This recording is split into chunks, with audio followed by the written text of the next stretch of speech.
பெரிய பணக்காரர்கள் வந்து நிறைய பணம் வச்சுட்டு அவங்க வந்து அவங்களுக்கு ஒரு நிதி கொடுக்கறதுங்கிறது ஒரு நார்மலான விஷயம். ஏன்னா நிறைய பணம் இருக்குது, மனசு இருந்தால் போதும். விஜய் அவர்கள் சார்பாவோ அல்லது விஜய் ரசிகர்கள் மன்ற சார்பாவோ ஃபுட்டெல்லாம் ப்ரொவைட் பண்ணாங்க அப்படின்னு சொன்னாங்கங்க.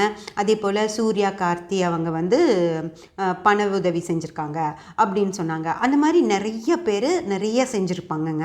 அப்படி செய்கிறவங்க பார்த்திங்கன்னா அவங்க வந்து நிறைய பணம் இருக்கும் அவங்கக்கிட்ட. அவங்களுக்கு மனசு மட்டும் இருந்தால் போதும், அவங்க எடுத்து கொடுத்துருவாங்க. அதாவது இந்த மாதிரி ஆட்கள் வந்து சேரிட்டிக்காகவே எப்போவுமே ஒரு பணம் ஒதுக்கி வச்சுருப்பாங்க. அந்த பணத்துலேருந்து அவங்க வந்து மக்களுக்கு ஏதாவது செய்யணும்னு சொல்லி கண்டிப்பாக எடுத்து கொடுத்துருவாங்க. ஆனால் பணம் அப்படிங்கிற விஷயம் வந்து கம்மியாக தான் இருக்கும் அவங்கக்கிட்ட. பெரிய அளவில் அவங்க தேவைகளுக்கு அளவாக தான் அவங்கக்கிட்ட பணம் இருக்கும்.